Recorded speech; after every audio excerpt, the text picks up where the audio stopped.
listening to the field report for March 13, 2017. This is just a real quick report looking at some of the weather and all the changes that were happening over the weekend.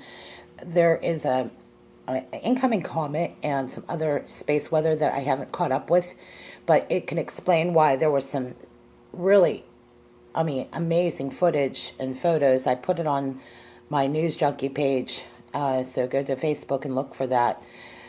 Also, some other stuff that I wanted to quickly run through is that there's a nor'easter coming through.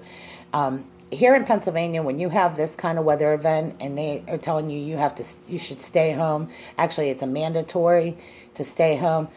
We've been looking at high winds, and last week there was a windstorm. There's been several of those. They're becoming more and more frequent. They will become more frequent. Please know this. This is going to become real common. This is why having your prep and your gear, please go to Chance and talk to him about this, because he's helping people get prepared for these kind of storms. We've talked in several different posts in the past about how to prepare. All the information's at our YouTube page. Go to our YouTube page. You'll look up all the additional information, prep supplies, and information to get a hold of American Survival Wholesale. And Chance will walk you through some of the things that some people are going through and what they might need, depending on what region of the United States you live in. You would want to have these supplies ready and prepared. Other additional information about just other things that you could use, just like Vaseline, and keep wooden matches nearby, just as a form of candles. There's a lot of other updates I'm going to provide here at the YouTube channel too. Here's the thing about these weather, and we're looking at Orville, California. That's been holding, but I haven't followed up on that yet, but I'm going to go look at that. I'm going to do a more of a better update later on. But I do know it's been holding back, but a lot of sketchy. That's been sketchy for a couple weeks. Same thing, though, evacuation orders and things like that. You have a primary bug out spot for some people. Looking at the earthquake map and the solar activity. The solar activity and the solar winds is what's making a lot of this weather shift a different direction. We've been watching the jet stream too, and they said that at one point there's going to be probably a flip in the jet stream. That's a really important concern right now as we're going into this third wave of energy. A lot of people don't report exactly what this third wave of energy, but if you follow up with Mike Around the World and BP Earthwatch, they go into great detail. They're also at YouTube, BP Earthwatch, search for him at YouTube. And Mike from Around the World, you can look at the Council of Time. They update on other radio shows on the internet too. So I was looking at also some other reports from my news feed. Of course, Bill Whittle, I follow a lot of his posts. I follow actually several posts. I just didn't catch up today. But I look at everything that's out there, and I just pick and choose a lot of the things that I'm trying to sort through. But there's a lot of news here. On politics, though, of course, this is probably one of the bigger news stories, is that Anthony Weiner and the FBI, he's trying to make a plea deal, I guess, to get off on all the child pornography charges. He had several images found on his computer. It was confiscated. He's looking at a mandatory 15-year sentence for child pornography and images. And I guess right now, this is stunning. I'm not sure I feel comfortable with what I see here, but Anthony Weiner, he's the disgraced congressman from New York.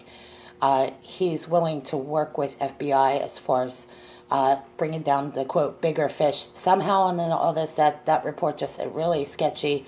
I don't even know if I know that's the story, but I'm going to put the link below here in the description box.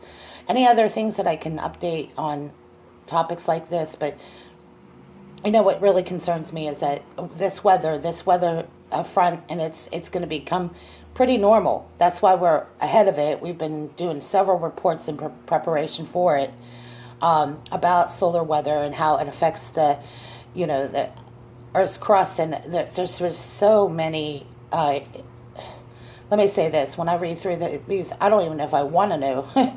That's kind of how I feel. I would just kind of go numb after a while, and I updated a lot of old stories. But I have to say this: that if I were to do anything right now, I would just always be ahead of it and just always have your supplies, and make sure when you establish a relationship with Chance and you get into a routine of making sure your supplies and inventory is stocked up, windows are checked. People have to do these things. Just because the straight line winds, which is like almost an example of looking at a straight line wind, it's like a tornado going sideways, 200 miles per hour. And if you're on coastal cities and you have that kind of wind, whether it be a typhoon or a tornado or another weather event, you're looking at what your region and what 200-mile per hour winds looks like. I'm not saying that's always going to be the case, but you always want to think of the worst case scenario. What if it is 200 miles per hour? You want to always have that mindset that if it's 200 miles per hour, do you have a form of communication? Some people are looking to satellite radio. They're looking to other forms of communication, CBs. What if your cell phone tower goes down? You want to have a way to communicate. Do you write letters? Do you have a contact? Do you have a meeting place? And obviously, if this weather's this bad, you're not going to be able to just, go to a meeting place. So you're going to have strategic planning in place. This is kind of what parents and families should be prepared for. Here in this region, not so much. I don't know so much in this region per se, but I know in Pennsylvania, the alert is that you're to stay indoors. So that to me says if you're indoors for 24 hours, find a way to get some exercise, get some extra vitamins, vitamin C, D, all these extra things that you can do to be extra prepared. Canned food, I'm not a big fan of canned food, but we've gone through this with urban prepping. I looked at some of the options you have. If you can go to some of these websites, like I go to Chance, and I'll get the dehydrated milk, which is non-GMO. It's good, it tastes great, and a dehydrated non-GMO corn, which is fantastic. Or having eggs, like things that will keep well, Say the electric goes out, you want to have other sources of heat and electricity. We went to Hagman Report. They have green and native, I didn't say that right. Green and native, it's like a power supply. Really, you could just depending on how much money you're spending, a power supply really you could charge your cell phones into it, your computer. It has that capability, USB ports and etc. But you want to have alternative forms of heat and electricity. If your electric goes out, do you have a generator? If you don't, are there other forms of getting your generator up? I know I went over to looked at they have like this pocket power supply. I saw it on InfoWarsLife.com. He has like a whole menu of things. You could go right through it. Or in some cases with people who have portable stoves that you could just turn on to propane, there's safety precautions you have to take into consideration. Depending on what region you are, if you're a fisher and you know that you're not going to be able to get to the grocery store, but you can go fish at the pond, you want to know how to cut a fish. So there are some basic things that people need to get acclimated to, knowing how to feed your family, taking care of yourself. Do you know how to even, put a fishing rod together? These are things I'm learning how to do. And I mean, I'm a woman and I'm thinking to myself, how would I want to feed my family if I had to do this? Well, of course, I have a backup supply of, non-GMO corn and flour. So obviously it's like using your skills. Having bricks, like just putting together an outdoor stove if you can get outside, depending on the weather, you're probably not going to want to be outside. So I would look to having other alternatives to heating and cooking food. Okay, so I just ran through this really quick just to tell you that there are some basic things that people don't think about when they're thinking of a storm. They don't want to have to worry about them. Do I have enough? Listen, if you're concerned that you don't have enough, it doesn't hurt to go and ask the questions that Chance can help prepare you. I mean, there are a lot of people that are looking at, how do I feed a family of 10 kids? If you're a grandmother and you have like a daughter and a son with, other kids, you're thinking like 10 people right there. You have a lot of mouths to feed. So you want to put together the best plan, and the best person that's going to bring you peace of mind and solutions is that guy, Chance. He is that kind of guy. He knows exactly what you might need, how much it might cost, breakdown individual servings, etc. So many people, if they utilize the services that we offer, they're going to see that we have put ourselves out and we've gone out of our way to make sure that some of you guys are prepared for this storm, because these storms are going to be that bad. And I would not take the chance of not being prepared. To me, it's dangerous, because when that weather hits, leading up to it, you're always a little anxious, you're always a little nervous, and this is going to give you that peace of mind, that reassurance. And it's like, yes, I already have that on order. I know it's going to be shipped to the house. I know that if we run out, that shipment's coming. It's just another step in taking measures to look out for yourself. This is about being self-sufficient, because to me, if you are more self-sufficient, you're going to be better able to handle any other things that might happen. You know how things go. It's like once things start to fall apart, you just don't want to be in the moment of panic. The last thing you want to be doing is panicking.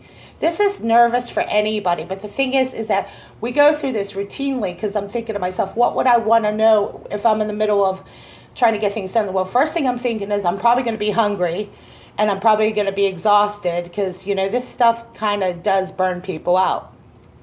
But just looking at this weather map and looking at the radical changes, you can't afford to assume that just because it's 70 degrees one day that it won't drop to 10 below the next. That's how extreme this weather is getting now, okay? And it has a lot to do with really like looking at space weather. There's a couple components.